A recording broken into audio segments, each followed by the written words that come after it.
my presentation, next 20 minutes, I'll be talking about antenatal aneuploidy screening. So during pregnancy, commonly called as Down syndrome screening, is very famous now, and we need to know everything about it. The confidence with which we talk to the patient, based on which only the patient is going to decide about the testing also, and based on the screening, what we are going to do for these families. All this is my topic today. Next slide. Why to screen, first of all, and what are all the conditions to be screened? The most common condition, as I said earlier, to be screened is the Down syndrome, trisomy 21.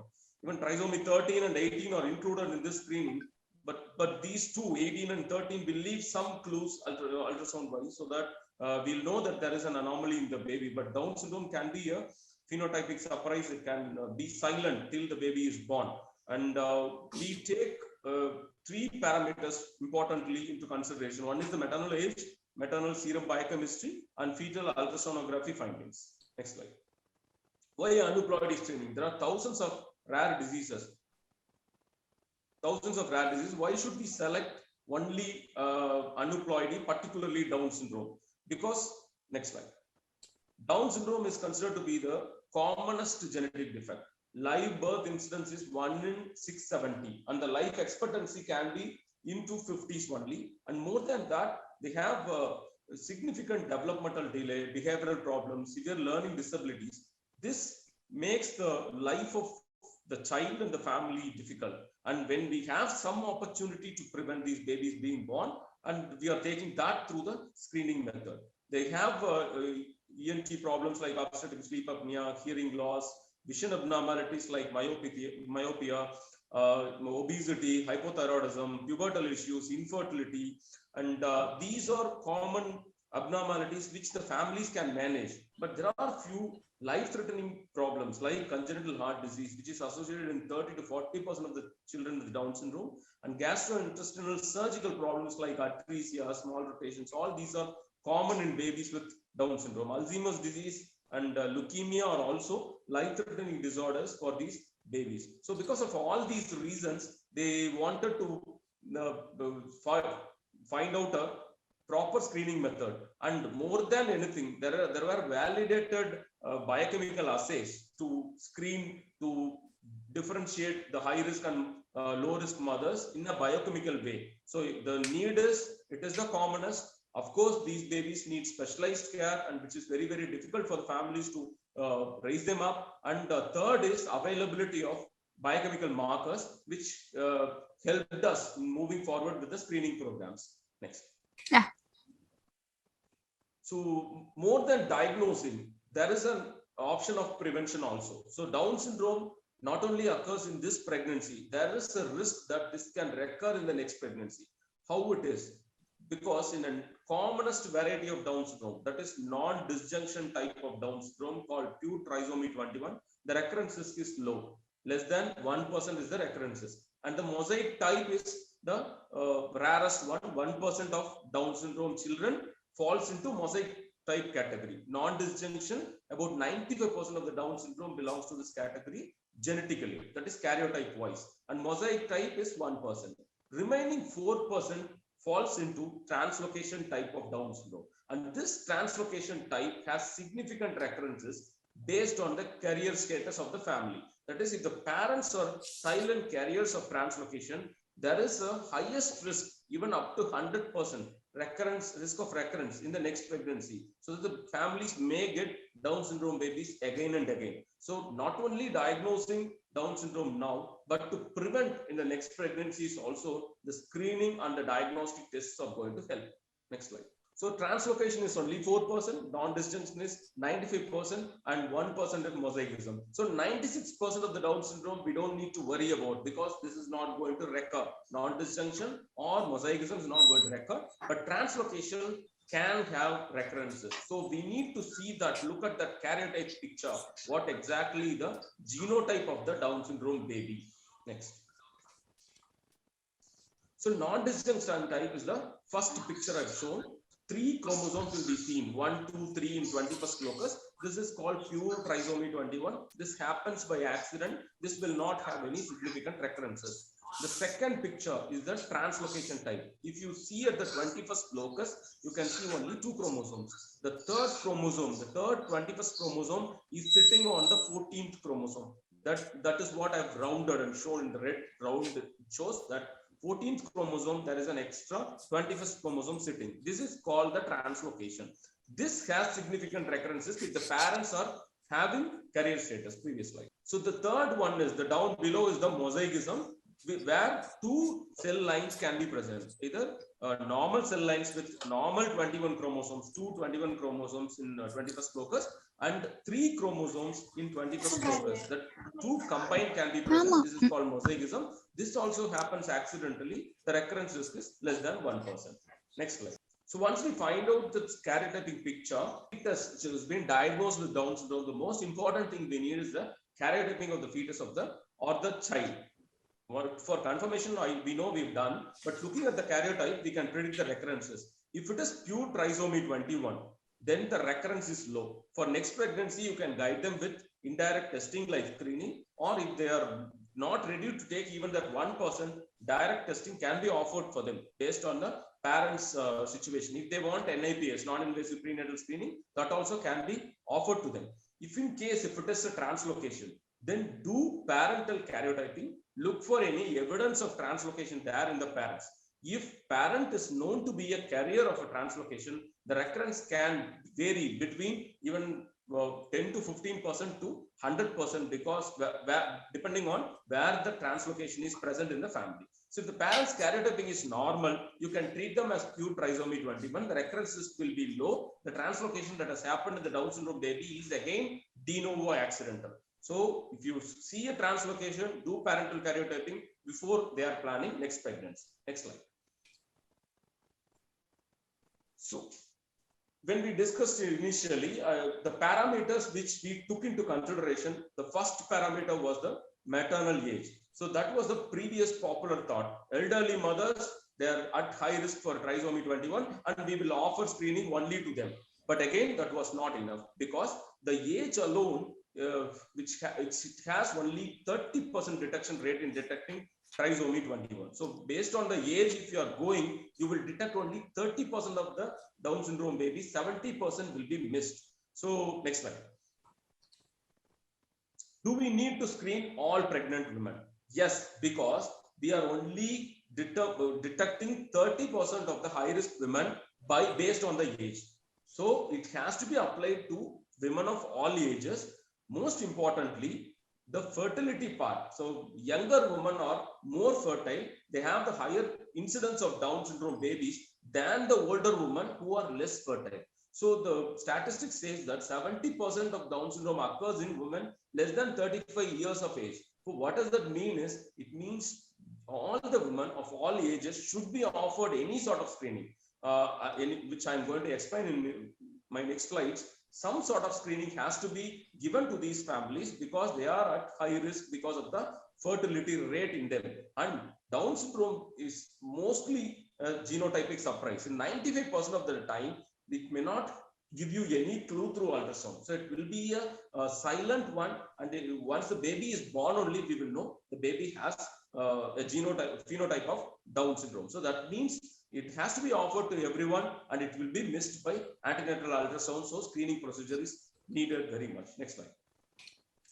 So the concept of screening is we will be doing this screening test to avoid, if you want to make sure all the mother, then the 100% foolproof result to know that the baby is not Down syndrome is fetal karyotyping. But we cannot offer fetal karyotyping for all the mothers. So what we have to do is we have to filter them. So we'll filter them so that only high-risk mothers will go for invasive testing. Invasive testing cannot be offered to all because it has a minor risk of miscarriage also. So right and left, we cannot do invasive testing. So we need patients who are selected. And the selection criteria is that screening test and its positivity. So screening tests helps identify 65 to 90% of Down syndrome. So that means the detection rate of screening tests varies between 65 to 99% now with NIPS, and it is not diagnosed. It is going to filter from the population high risk mothers. There can be overlap between affected and unaffected, and false positive negatives or inheriting screening, because we are just filtering these mothers from the common population. Next slide.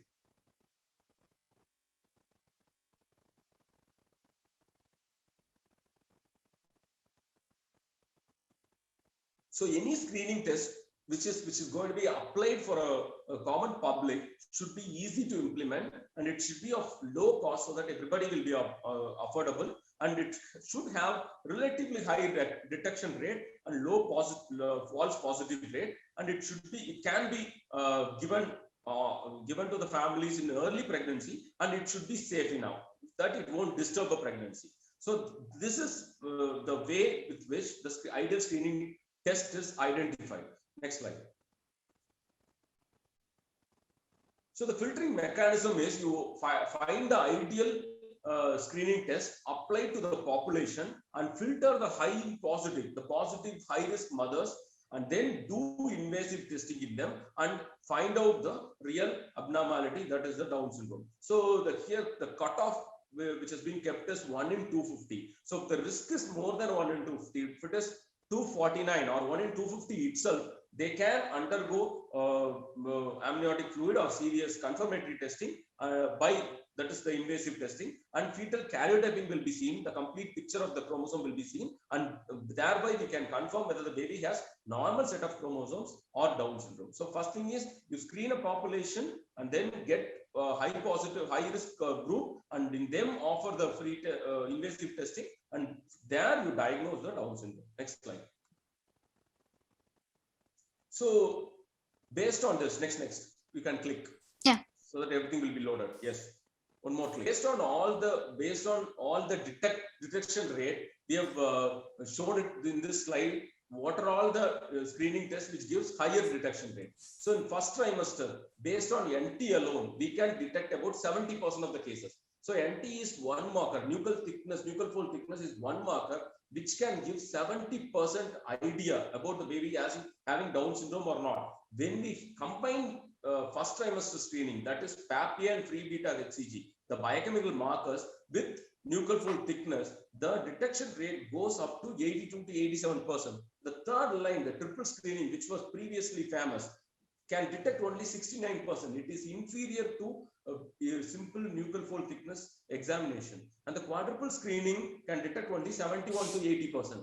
There are other options like integrated screening. You do first trimester blood screening, NT ultrasound later, and then second trimester blood screening. With this, the detection rate can go up to 96%.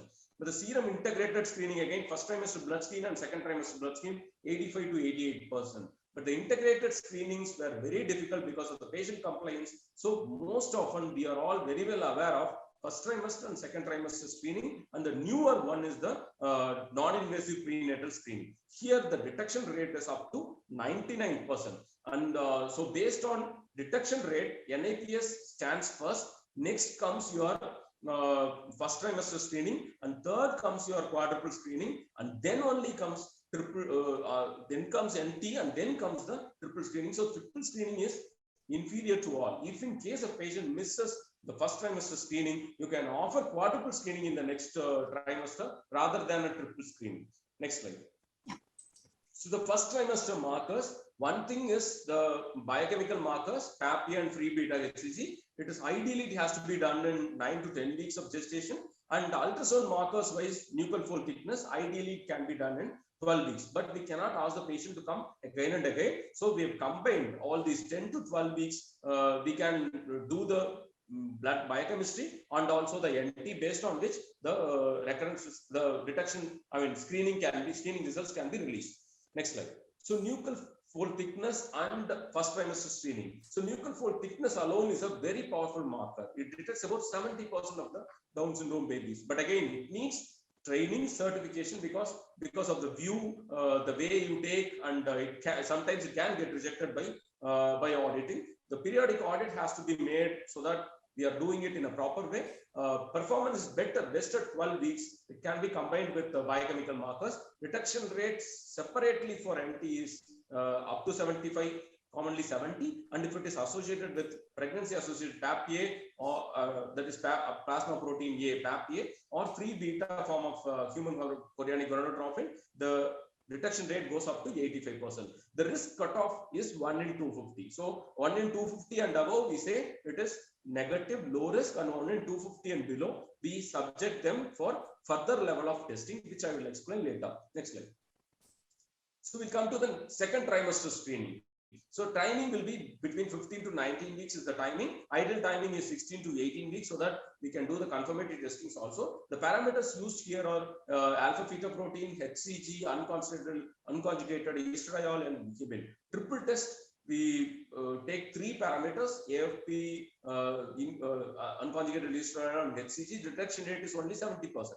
But in the quadruple test, when inhibin is added, the test detection rate goes up to even 80%. Here also the risk cutoff is 1 in 250. So 1 in 250 and below, that is 1 in 249, 1 in 230, higher level of testing has to be offered to them. 1 in 250 and above, only regular ultrasound screening is enough. So cell-free DNA is the next option, the highest in detection rate. So it evaluates, next slide. It evaluates short segments of fetal DNA in the maternal blood. What does it mean is some fetal DNA will escape in the maternal blood and it collects everything. That is 3 to 13% of total cell-free DNA.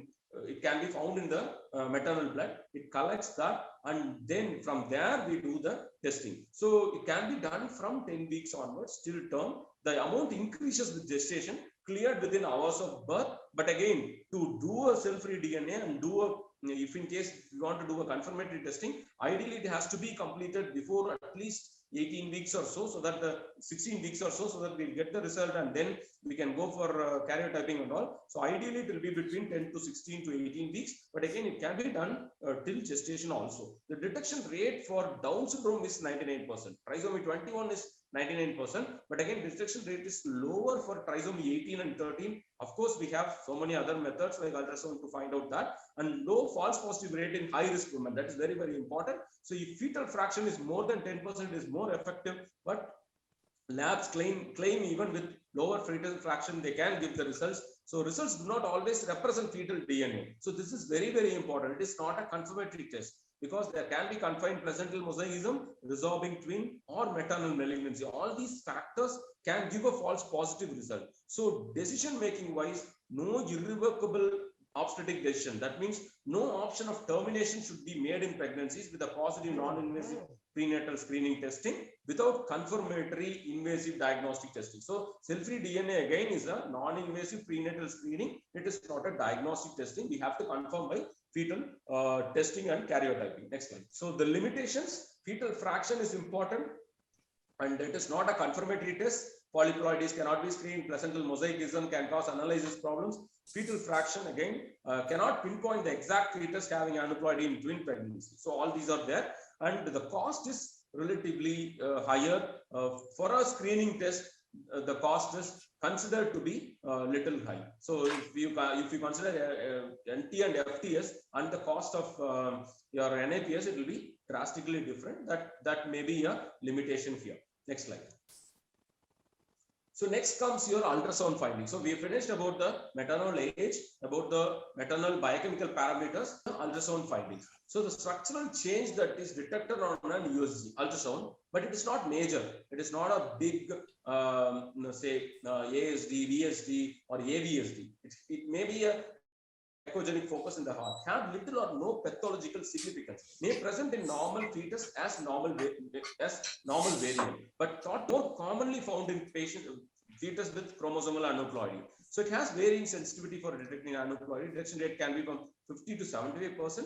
In isolation, it has no effects on outcome. Some markers like hypoplastic nasal bone, nuchal fold thickness have a significant association with chromosomal aneuploidy, but multiplicity increases the risk. Multiple soft markers, even the lower sensitive ones, can increase the risk. So the difficulty is once you find out this in interpreting, correlating the real aneuploidy or not.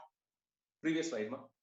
So real aneuploidy or not or communication to the parents about this abnormality, which creates a lot of anxiety and stress. When we talk about hypoplastic nasal bone, they'll be more worried about anomaly of the nose rather than the Down syndrome exactly. So make them understand is very, very difficult. The abnormality that will be pricking in their mind all through their pregnancy. So most importantly, don't make hasty decisions based on this finding, based on the fetus. See this picture, you can see that the nuchal fold thickness alone has likelihood ratio of 9.8%. That is very, very high. And next comes your major defects. Short humerus is very, very important than short femur, echogenic bowel, and short femur, echogenic focus in the heart, or hydronephrosis. All these are relatively have lower likelihood ratios. Next slide.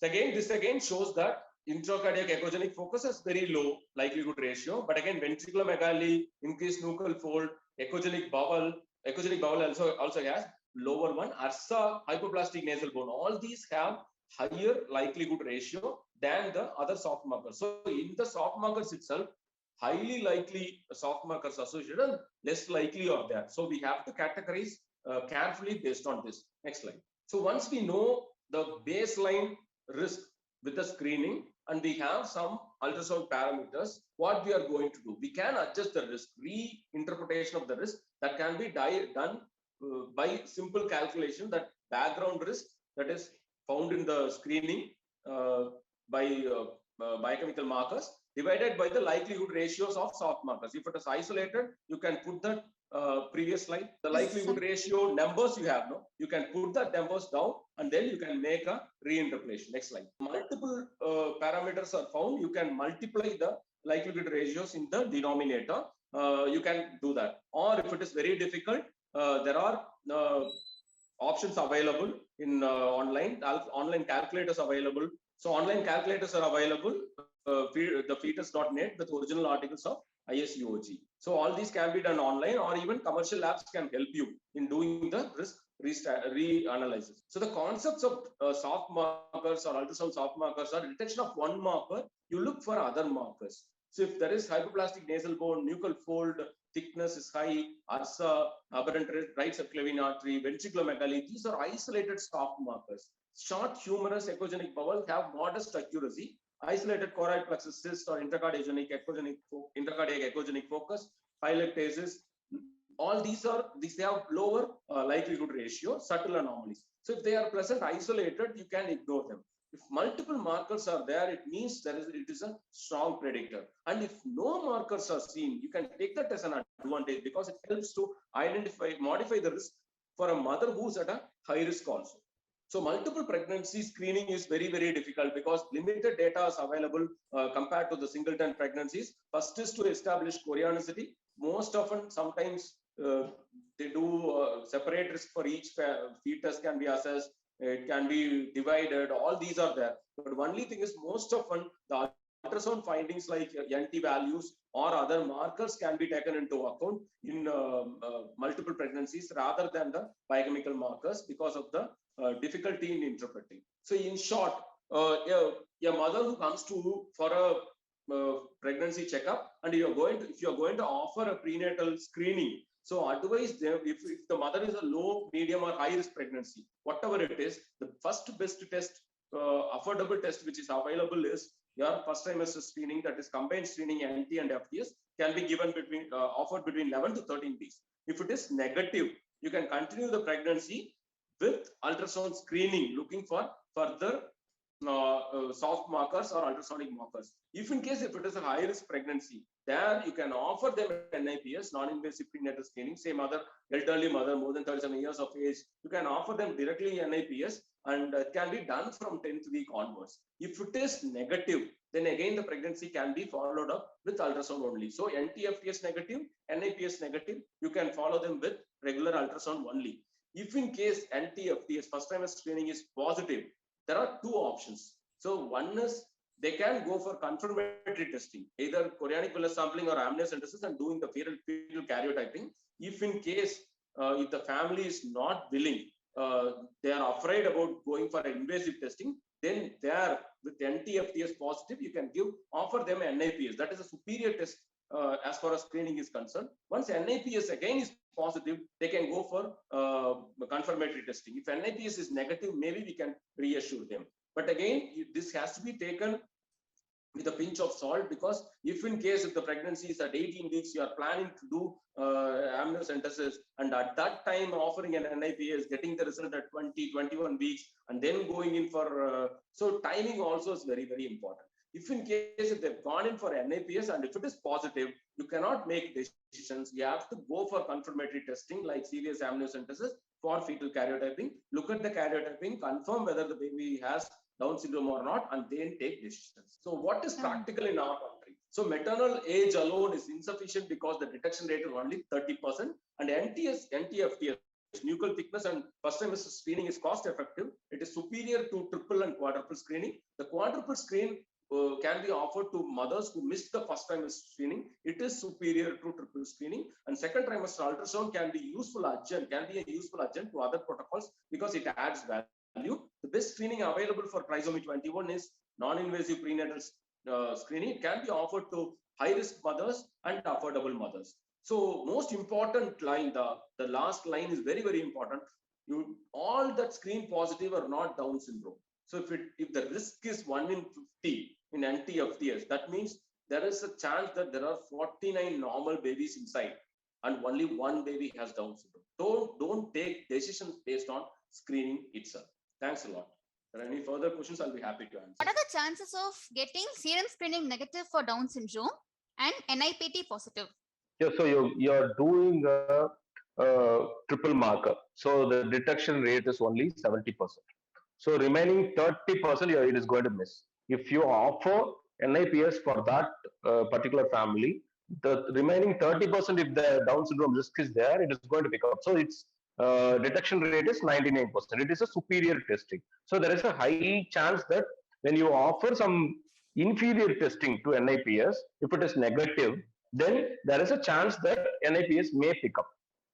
This can apply even for first trimester combined screening, that is nuchal thickness and biochemical, that is FTS, TAPIA and beta HCG. Even if that is done, it is just 85%, it has just 85% detection rate. So this one is 99%. So this is superior. So all the time, when you give a inferior testing and do a superior testing, obviously the superior testing has a higher chance of picking up. So we have one more question. For triple marker test, which genetic disorders we should access? No. All these markers, the focus is on trisomy 21, 18 and 30.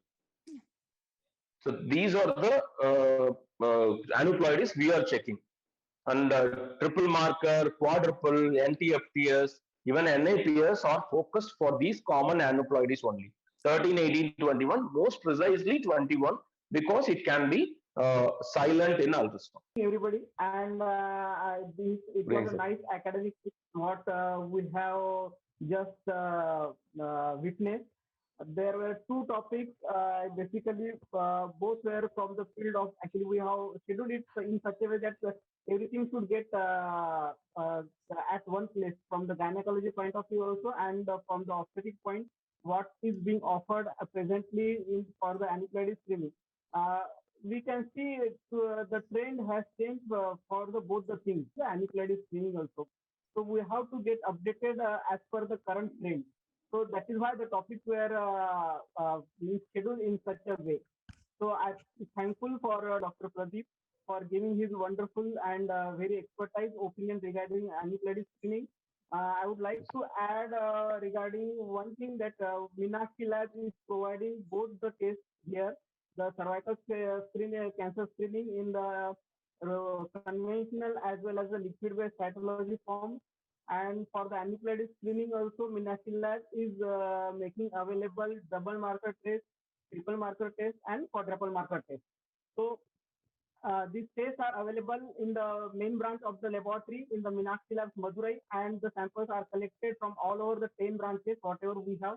We have 10 branches across South Tamil Nadu, and the samples will be collected in a proper container and will be transported from our logistics team within a stipulated time, and the report will be released within a short turnaround time. So these both the tests, as you can see, both the tests from both the fields, from the gynecology side and the obstetric side, both are the high-end tests that are available in Madurai, and you will not have to go for everything to Chennai or Bangalore or somewhere remote places. And this facility is available in Meenakshi Lab Madurai itself. I'm thankful for all the participants, and I'm thankful again for the all both the speakers for sharing their Thank you. views and their ideas and their expertise regarding this both the two areas which are very promising, and uh, they have upcoming trends in both the fields. So I'm thankful for the organizers of the management of the Meenakshi Lab for providing such a wonderful opportunity for learning from both the speakers. Thank you.